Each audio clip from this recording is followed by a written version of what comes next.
up our National Wrestling Shooters, members of theirs. This is Scott TCKO, Will Field number, the owner, the chairman, and the creator of the National Wrestling Shooters. And today, I'm going to give you my Impact Wrestling review. And I thought what an episode it was. It was surprisingly a really good episode. Okay, let's begin with the recap, shall we? The commentators for the show were Josh Matthews and Don Callis. Here we go. We start the match with Rick Swan versus Phoenix. Swan has steamers as part of his entrance. This is the match just off the balls crazy. At one point, Swan reverses a cutter with a handstand. This crazy match finally ends when Phoenix delivers a muscle bust into a mission drive. Phoenix defeated Swan. Really good match. I thought this was a really good match, and I thought this was very enjoyable. And then right after the match, Chris attacked Phoenix, looking to take his mask off. Pentagon Jr. makes the save, but then kicks his butter below the belt, package piles over white Pentagon. But it's not Pentagon. It's Callahan and Pentagon's mask. They go for Phoenix's mask, but Swan makes the save. Briefly, the Chris put him down, and Callahan spits in his face.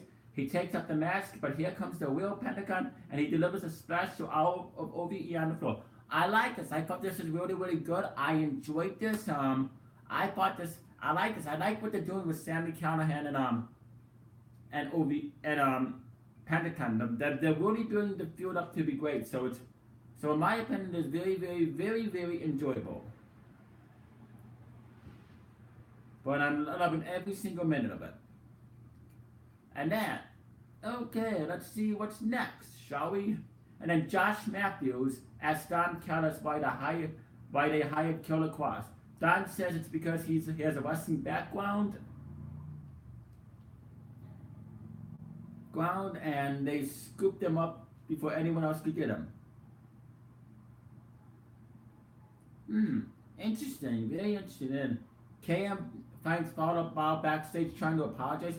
He said he screwed up and he deserved the beating that he got from Scott Steiner, but he's committed to the team. He's going to have to prove it tonight. Interesting. I thought this was interesting. And then, Allie and Madison Wayne interviewed by the new backstage reporter. Madison is glad to have someone who walked through the darkness and come out as her partner. Allie said she should have listened to Rosemary, but she knows now she needs both light and darkness inside her. So it looks like she's still carrying some of that darkness. I like this sort of darkness side of Audi, how she's killing this dark side of Audi, how Audi's doing this darkness thing, because it actually helps her. And I think it helps, and I think it really does good things for Audi. And then we get followed by Rick KM versus Killer Cross. Cross wearing a leather jacket and sunglasses to the ring. He's got the dark red lightning in his entrance. Fowler tries a big tackle to start it, but it doesn't take Cross down. He delivers a bunch of chops in the corner, but just seems to anger the newcomer. Cross gets back in the ring and challenges Bart to hit him more, and it's just firing him up. Cross delivers a Sadio suplex to the big man, and he chokes him for the win. Bart defeats Cross by submission. Interesting. I expected Killer Cross to win, but it is what it is. The ref tried to raise his arm, but Cross scared him off, and his official just won. Post-match, he beats down Paul Moore. Kim gets in the ring, and he's choked out too. Here's Petey Williams, cheer to the back of Cross, and he's not phased. A second shot, nothing. He finally throws him the chair, the face of Cross, which gets him stumbling out of the ring. Interesting. Another interesting kid. I'd like to see where Don Thomas and Scott DeMoy go with this Killer Cross character. And then Jimmy Jacobs and Congo Konga interview backstage about tonight's match against Brian Cage. Jimmy tries to paint Cage as the bad guy. He claims Cage isn't a machine, he's a man, and a man can get hurt. Congo sniffs the interview before leaving. Kind of bizarre, but a good interview.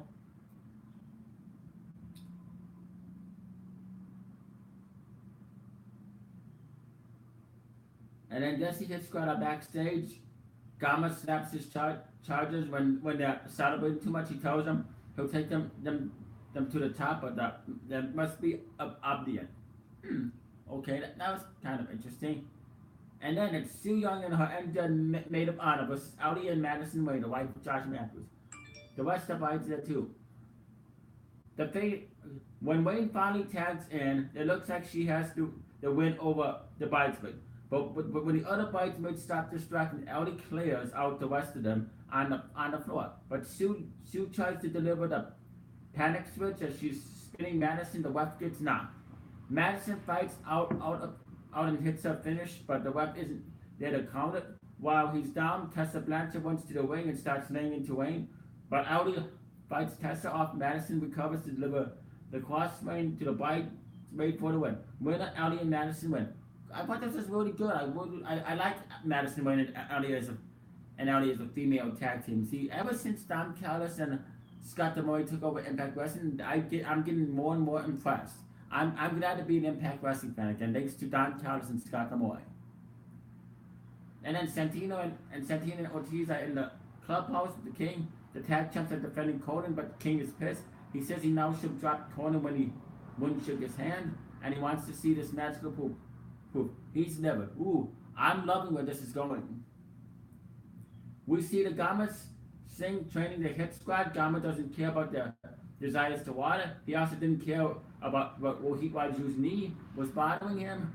Hitting the other knee with a stick. He slaps him when they celebrate something. And then OVE cuts a camcorder promo with Callahan wearing the Pentagon mask. Since Pentagon got involved in the business this week, they issue a challenge to him, Phoenix, and Swan for next week. I'm looking forward to that. I'm really, really looking forward to that.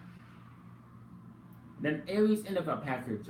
Austin Aries gets his video interview package this week. He starts with saying that he didn't get into wrestling when his first career failed like the Moose.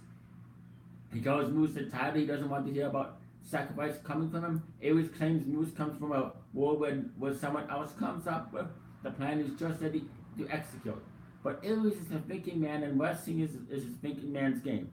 He says Moose's mother loves his son, and she'll still love him when he's a loser. He said that Moose should hope that his XFL that the XFL needs a shitty linebacker when they're done. I like this. I really enjoyed Austin Aries' promo package. He's a good heel, and I like how he fired a shot at the WWE by talking about the XFL. I love that. Shots fired. That's what I like. That's what I like when another wrestling company fires another shot at another wrestling company. I love when they do it. That's definitely best for business. Then Conan is on the phone telling somebody when his proof is rock solid. Tommy Dreamer is interviewed. He looks like right after last week's beating. Dreamer talks about how he's had failures, but he's had guys who have helped him up. He says Eddie Edwards has out his throwing his career away. He's pissed that he has to go home all bloody up and explain to his two daughters why he looks like that. Now he's obsessed with Eddie because Edwards attacked him in his house show. So at his show.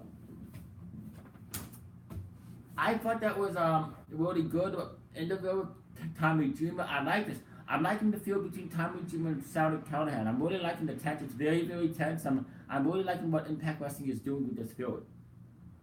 And then we're on Eddie Edwards versus Tommy Dreamer at Slammiversary in the House of Hardcore match.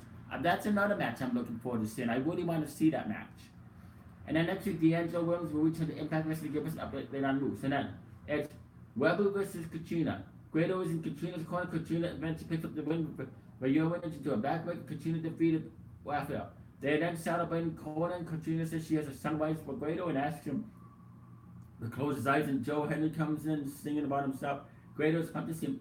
This is just a weird segment. I mean, honestly, this is a weird segment, but yeah, I like this. And then Congo Kong with Jimmy Jacobs versus Brian Cage.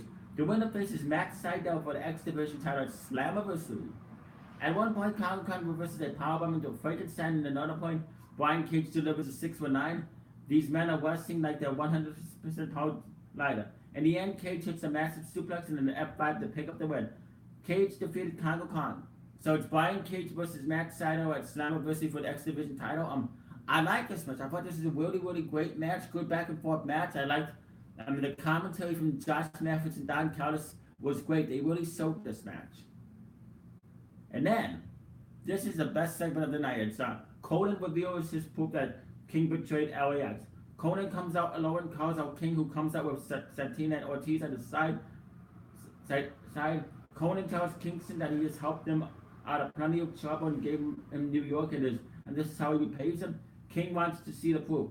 Conan claims that the phone calls that King claims he had with K-Dog are coming from the hospital were a lie. King claims it was his word versus his. When K-Dog calls King a glory hole, King finally snaps in the midst of it. He says he's a man now. Conan needs to ride off into the sunset before he's put down like old Yard. The tag jumps up, taking a bath, and after King tries to explain things to him, claiming he's the future. And then Santino and Ortiz flip off King, but here's Homicide and Hernandez attacking Conan in the tag jumps. King in the old school LAX beat down Conan and the new school LAX. They lay the flags over them. King grabs the mic and says, "When you come at the King, you best not miss. We are LAX, fight 5150. The crowd boos the trio." And what a great way to end Impact Wrestling. I thought this is a great way to end the show. I really enjoyed this. I give this episode a 9 out of 10. 5 stars, 2 thumbs up, way up an 8 triple plus. Really, really good show. I was impressed. Comment down below in the comment section. Tell me what you thought of this week's Impact. What do you think is going to happen in next week's Impact Wrestling? Where do you, and where do you think this is going to lead to? But anyway, you stay classy, live long and prosper, and peace out.